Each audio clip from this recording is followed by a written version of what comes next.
Son las 7 de la noche en Bogotá y las 8 en Washington y Caracas. A esta hora les doy la bienvenida a Contexto Global. Yo soy María Clara Calle y esta es una nueva actualización de las noticias internacionales. Una determinación final fue lo que prometió el presidente Donald Trump sobre sus acciones en Irán. Lo discutió con sus asesores en la sala de crisis de la Casa Blanca, pero no hay resultados y por su parte, Irán dice que el acuerdo está en construcción. Faltan 2 días para las elecciones presidenciales en Colombia. Por eso en France 24 seguimos con nuestra serie especial acerca del país y hoy analizaremos las políticas migratorias del gobierno de Gustavo Petro. La historia en minutos. Y Budapest tiene todo listo para la final de la Champions League. El PSG defenderá su título frente al Arsenal, pero los ingleses desean hacer historia ganando su primera orejona. Tenemos reporte.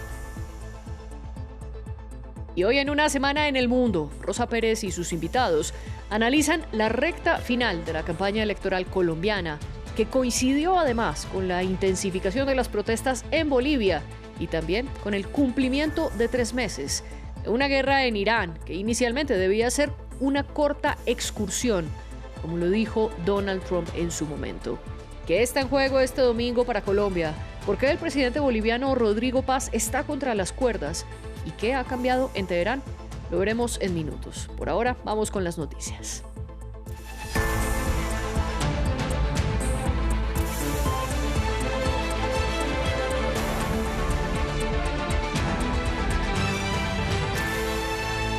Iniciamos en Medio Oriente, pues el acuerdo entre Estados Unidos e Irán sigue en ascuas. El presidente Donald Trump se reunió con sus asesores en la sala de crisis de la Casa Blanca. Antes de entrar, dijo que esperaba tomar una determinación final, pero al salir no comunicó qué había pasado. Mientras el portavoz del Ministerio de Relaciones Exteriores iraní señaló que ningún pacto estaba finalizado. En teoría, se discute la prolongación del cese al fuego por 60 días más, para luego negociar la capacidad nuclear iraní, aunque este último punto lo niega Teherán. El reporte lo tiene desde Washington nuestra corresponsal Carolina Valladares. Sí, aquí todos los ojos siguen puestos en Donald Trump y en la posible decisión que podría tomar sobre un acuerdo con Irán en las próximas horas, y también siguen puestos en el Marín que protege el acceso norte del ala oeste de la Casa Blanca, porque el Marín indica que Donald Trump sigue efectivamente a esta hora trabajando, lleva todo el día en el ala oeste, incluso en horas más tempranas, como él mismo anunció, presidió una reunión en la sala de crisis de la Casa Blanca en la que dijo iba a tomar una decisión, pero según ha publicado el New York Times, tras más de 2 horas reunido con sus asesores de seguridad nacional, entre los cuales está Marco Rubio, quien además de secretario de Estado es su máximo asesor de seguridad nacional, pues todavía no ha tomado una decisión. Una decisión sobre un posible memorando de entendimiento que presuntamente está en su escritorio para que tome esa decisión desde principios de esta semana. Por su parte, Irán ha dicho hasta la fecha que el memorando de entendimiento de firmarse no incluiría el programa nuclear iraní, que las afirmaciones que ha hecho Donald Trump sobre el uranio enriquecido iraní, pues bien, no son ciertas. Tampoco hemos escuchado nada por parte del líder supremo de la República Islámica, el ayatolá Muqtada Jamenei, no se ha pronunciado, así que seguimos en la incógnita. Mientras, también ha habido otras reuniones importantes aquí en Washington en el día de hoy. Es que hasta aquí ha llegado el canciller pakistaní, país que hace de mediador entre Irán y Estados Unidos. Se ha reunido en el día de hoy también con Marco Rubio, y también ha habido una reunión paralela entre representantes de Israel y también del Líbano, así que sigue la actividad diplomática aquí en Washington, en la Casa Blanca, y además en los próximos 2 días, este fin de semana, Donald Trump no tiene planificado irse a mar, al agua, así que si no hay decisión en el día de hoy, podría bien tomarla este fin de semana. En Líbano, el ejército de Israel expandió su invasión terrestre más allá de donde lo había hecho antes. El primer ministro Benjamin Netanyahu declaró que sus tropas cruzaron unos 30 kilómetros más allá del río Litani, que ha servido como frontera natural entre ambos países a falta de una línea clara de demarcación. Además, Israel bombardeó a la capital libanesa, Beirut. Nos lo cuenta Maxime Pluvinet. Un alto al fuego prácticamente inexistente en el Líbano.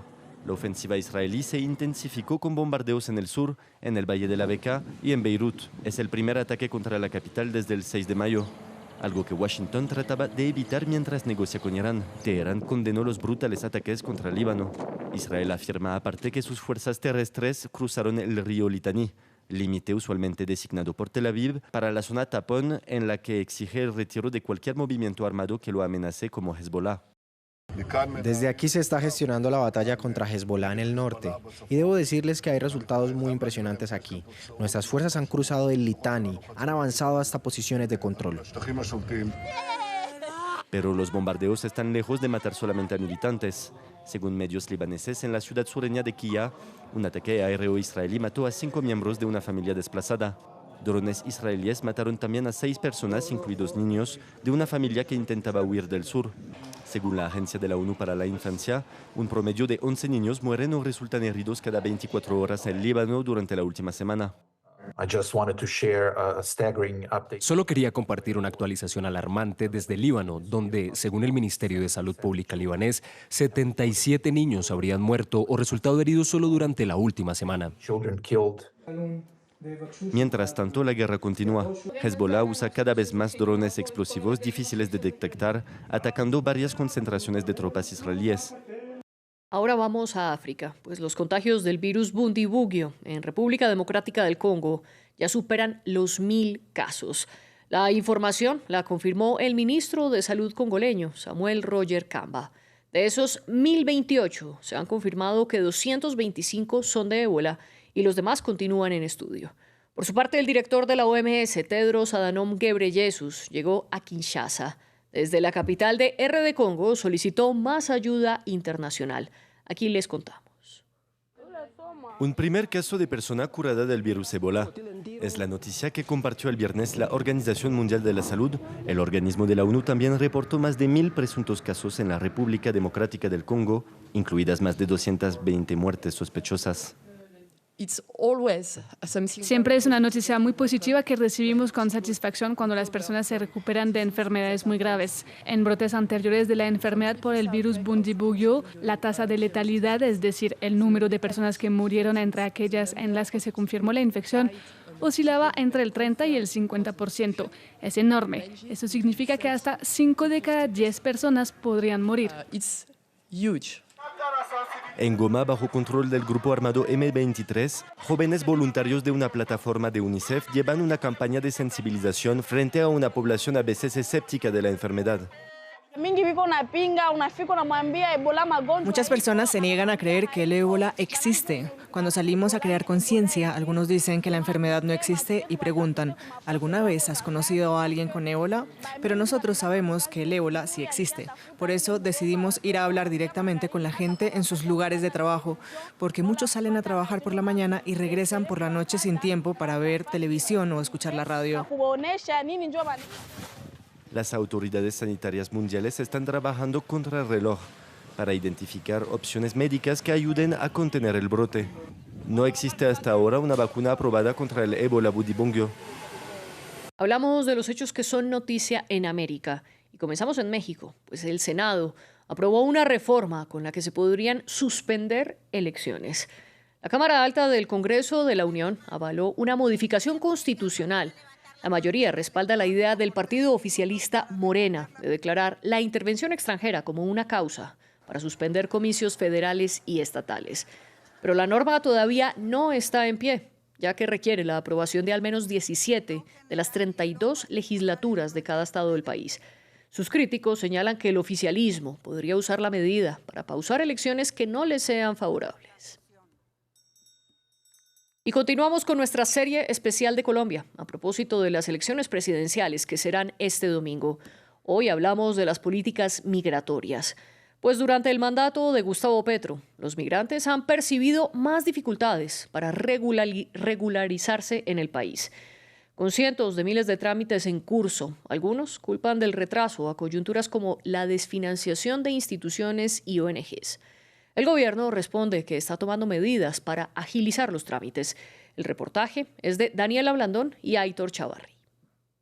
Mayvid López cursaba educación física cuando salió de Venezuela hace 7 años para probar suerte. La encontró en Colombia, pero en la casa que vive con su madre y sus hijos, enfermarse no es una opción para todos. Ellos sí lo atienden, sus citas médicas. En el caso mío, no. Yo tengo que pagar o meterme en jornadas que salgan de salud y es por encimita, que te den unas pastillas y así. En Colombia hay unos 2,8 millones de venezolanos. Solo aquellos regularizados tienen derecho a salud, educación o un empleo formal. 3 de cada 10 están en irregularidad o en largos trámites para salir de ella. Antes era más fácil, sí. No pedían partida de nacimiento, no podían... No. Y fíjate que antes era tan fácil porque mi otra hija, que es gemela de ella tiene 2 niñas. Esas 2 niñas no le pidieron las partidas de nacimiento apostilladas. En esta brigada de atención, una de las pocas ONGs que quedan vivas presta asesoría jurídica a la población venezolana en busca de quedarse legalmente. Ha sido un proceso muy largo, entonces nunca me llegaron a llamar.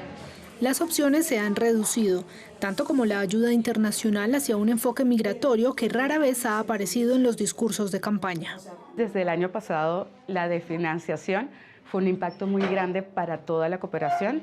Las barreras han continuado y han sido grandes, porque desde el 2023 ya no hay una nueva política de regularización dentro del país. El permiso de permanencia temporal lanzado por el gobierno anterior como respuesta al enorme flujo migratorio, hoy solo aplica a los niños. Migración Colombia explica que sus padres pueden regularizarse con un permiso de tutor, aunque demostrar ese parentesco ahora requiere un trámite más minucioso. Hay redes también que lamentablemente pertenecen a esas mafias que trafican con personas y en ese sentido es necesario verificar esos documentos y garantizar la protección efectiva de los niños, niñas y adolescentes. El gobierno saliente dice estar trabajando en la agilización de trámites pendientes, unos 400.000 en sus cálculos y miles más en los de analistas independientes. Después de más de 80 años de espera, el metro en la capital colombiana es cada vez más una realidad. Pues este viernes se hizo una nueva fase de pruebas con la primera línea del transporte público de Bogotá, aunque todavía no está en operación. Sin embargo, es un hito para la ciudad, porque la obra se prometió por primera vez en 1942 por el entonces alcalde Carlos Sanz de Santa María. Y ahora, el actual mandatario de la ciudad celebró el avance del metro desde uno de sus vagones. Es un día especial para Bogotá porque Bogotá lleva 84 años hablando de tener metro. Es una ciudad de 8 millones de habitantes. Esta vez de las pocas ciudades de ese tamaño en el mundo que no tienen metro. Y después de muchas discusiones, de muchos proyectos fallidos, se materializó este proyecto. Ya está en cerca del 78% de avance. Ya iniciamos pruebas de los trenes en el viaducto. Hoy hacemos prueba con el tren energizado en el viaducto. Personas durmiendo, haciendo largas filas para conseguir gasolina. Zonas comerciales vacías, escasez de alimentos y medicinas. Estas escenas se ven en La Paz, tras un mes de protestas contra el gobierno de Bolivia de Rodrigo Paz. Las manifestaciones se han concentrado sus bloqueos en las vías que comunican a la ciudad. El presidente ofreció diálogo, pero la principal organización de manifestantes continúa exigiendo la renuncia del mandatario. El informe lo tiene Samuel Salgado Castro. Sonia Pacheco por fin logra tanquear su auto. Muy mal. No puede ser que por unos cuantos se paralice Bolivia y tengamos que sufrir esto, ¿no? O sea, ¿dónde están nuestros derechos de circular? No, es triste, la verdad. Los bloqueos en medio de las manifestaciones contra el gobierno obligan, por una parte, a los bolivianos a dormir en las filas de las gasolineras y por otra, a que los comercios cierren sus puertas. Este es el panorama en una de las zonas comerciales y financieras más importantes de la ciudad de La Paz. Silencio, tiendas con las persianas cerradas. Está de sitio ya, parece, como ya están los bloqueos, ya no hay ni auto. Hay que rogar al auto para que nos traiga hasta aquí. Un estado de sitio o una rebelión, según el expresidente Evo Morales y algunas organizaciones campesinas que mantienen más de 60 bloqueos en carreteras nacionales. Nos ha movilizado, ya estamos un mes con esto y nuestro objetivo es no queremos dialogar nada. Nos ha invitado, pero superiores y nosotros mismos hemos dicho no podemos dialogar. Este gobierno tiene que irse. Tiene dos caminos, renuncia hoy día o convoca las elecciones. La Federación de Campesinos e Indígenas de La Paz, Tupac Katari, protagonista de los bloqueos, no aceptó la oferta de diálogo del gobierno de Rodrigo Paz, el primer presidente no izquierdista en casi 20 años. Sus medidas de austeridad y el alto coste de la vida desataron las manifestaciones. Pero no todo es política, y aquí en France 24 también hablamos de deportes como fútbol. Pues mañana sábado será la final de la Champions League. Arsenal y el Paris Saint-Germain ya se encuentran en Budapest. En la capital húngara se disputarán el título de la máxima competición de clubes de Europa. Desde allí, nuestra enviada especial Natalia Ruiz nos cuenta cuál es el ambiente y cómo llegan cada uno de los finalistas. Aquí estamos en el centro de Budapest, es justamente aquí donde va a disputarse esta final de la Liga de Campeones entre el Paris Saint-Germain y Arsenal. Y ya pues se va sintiendo el ambiente en esta ciudad. Me encuentro con dos hinchas del Paris Saint-Germain y no se imaginan de dónde vienen. De Costa Rica, de San José. Estamos con Miguel y con Daniel, ambos son hermanos hinchas del Paris Saint-Germain. Cuéntanos un poco de dónde viene ese amor por el Paris Saint-Germain. Claro, te cuento. Bueno, básicamente todo se originó en el Mundial del 2002 con Ronaldinho. En ese momento jugaba para el París y bueno, entraba de cambio, no era titular, no era tan relevante en ese momento. Y ahí empecé a seguir el fútbol de Francia, sabiendo que Ronaldinho jugaba ahí. Pues claramente después vino la época de Qatar Sport Investments y comenzó a hacerse mucho más famoso alrededor del mundo. Y en 2017 decidimos abrir el fan club en nuestro país, antes de la era de Keylor Navas, y con eso empezó el amor ya. ¿Ya cuántos miembros tienen en ese fan club? Bueno, después de Keylor Navas claramente ha ido incrementando el amor y los niños han agarrado mucho gusto por el París. Entonces, por ejemplo, mañana tenemos un evento con 45 personas y pues poco a poco ahí vamos creciendo. Y ahora cuénteme un poco de cómo vinieron hasta acá, porque ustedes vinieron de allá directamente, desde San José hasta Budapest. Sí, la experiencia, bueno, desde el año pasado, que fue la primer final del París, y nos emocionó mucho esa primer final, la vivimos allá en Costa Rica, y ya después quisimos venir aquí a vivirla en vivo. Por dicha volvió a clasificar el París a la final, y nos decidimos a venir a hacer el viaje. ¿Cuándo llegaron? Llegamos hace 2 días, vinimos desde directo de San José a Europa y ya hicimos aquí la escala y luego llegamos acá a Budapest. Bueno, muy bien. Y entonces para este partido entre el Paris Saint-Germain, campeón de la Liga 1, y Arsenal, el campeón de la Premier League, ¿cómo ven las cosas? Una idea de pronóstico. Bueno, claramente no va a ser lo mismo que la final anterior, aunque igual pronóstico de la final anterior, eso nadie iba a decir un 5-0, pero definitivamente tenemos confianza en el equipo, mucha confianza en el coach, en Luis Enrique, y en los jugadores también. Sabemos que están las cosas un poco complicadas por el lado derecho con Hakimi, pero realmente creo que puede ser un 2-1 o un 2-0 que nos permita ganar. Al final, el París ha sabido manejarse bien con equipos ingleses. Creo que ha sido una muy buena racha con equipos ingleses y espero que esta vez sea igual. Muy bien. ¿Y por aquí cuál es el pronóstico para mañana? También característico una final, no creo que sea un marcador abultado como el año pasado, pero por lo menos un 2-0 o un 2-1. Y me emociona porque también es mi primer partido de Champions League, primera vez que veo al París en vivo también, y me gusta esa experiencia que voy a ver la final en vivo. Muy bien, pues aquí tienen a estos dos ticos que están alentando a la Paris Saint-Germain, que han dado la vuelta al mundo y atravesado todo el Atlántico para estar aquí, y obviamente esperan ver al Paris Saint-Germain campeón por segundo año consecutivo. Y con estos testimonios llegamos al final de las noticias, pero los invito a que sigan con la señal de France 24. Ahora viendo Una Semana en el Mundo, en compañía de Rosa Pérez Masdeu.